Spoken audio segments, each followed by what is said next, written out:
দেশে ইঞ্জিনিয়ারিং সেক্টরে বৈষম্যের কারণে প্রকৌশল অধিকার পরিষদ কর্তৃক আজকে লং মার্চ টু যমুনাতে গিয়েছে শিক্ষার্থীরা।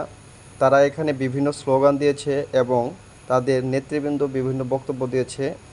সে সময় শিক্ষার্থীরা বিভিন্ন স্লোগান দিয়ে সচিবালয়ের দিকে এগিয়ে গিয়েছে এবং তাদের সভাপতি এম অলিউল্লাহ বলেছে, সচিবালয় শুধু পিলো-পিসি, মেন ফয়সালা হয় রাজপথে। তো চলুন।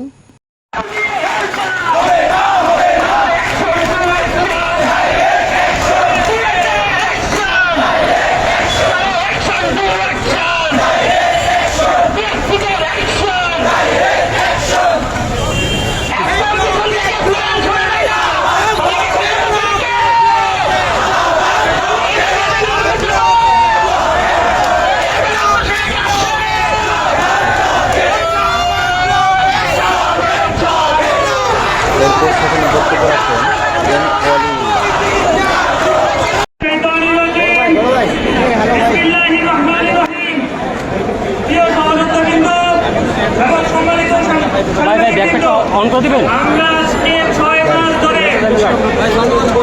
আইনি প্রক্রিয়ায় আমাদের ন্যায্য দাবির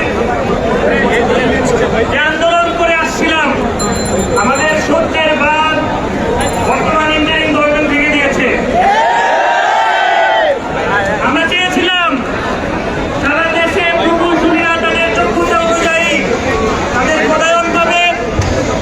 বৈষম্যের জন্য যে জীবন আমাদেরকে দিতে হয়েছে 2024 সালের অগাস্টে অভ্যুত্থানের মাধ্যমে যে আমরা স্বাধীন বাংলাদেশ পেয়েছি, সেই স্বাধীন বাংলাদেশে আমাদের বৈষম্য দূর হবে। কিন্তু বাস্তবতা হচ্ছে আওয়ামী দোসরদের সাথে দেশে আওয়ামী যে ডিপ্লোমা প্রোপাগান্ডা ছড়িয়ে আছে, তারা যে সিন্ডিকেট বজায় রেখেছে, তারা এখনো বৈষম্যের দিকে হাঁটছে।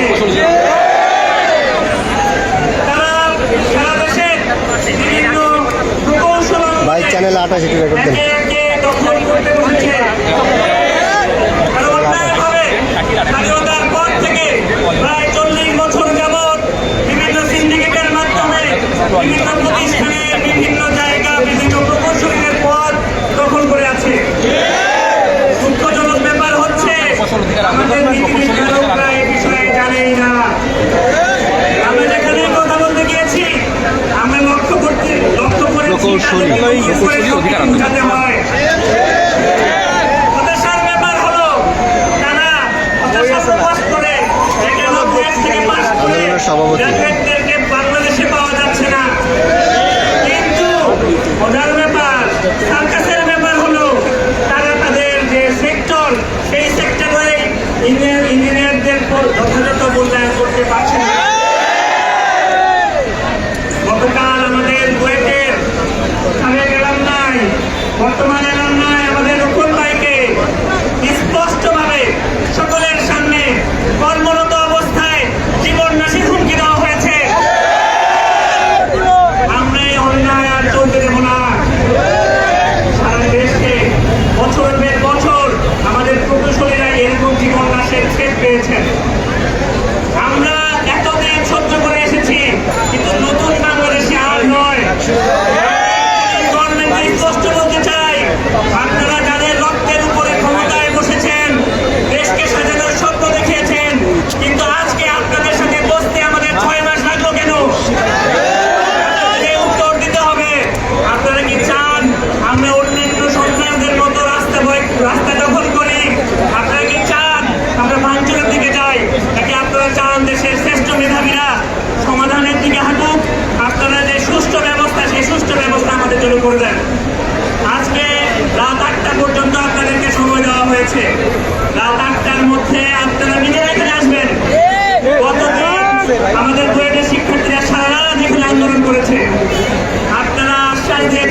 স্বাধীন ছাত্রদের মধ্য থেকে যারা আজকে আন্দোলনকে লিড করে চলেছে, সারা বাংলাদেশে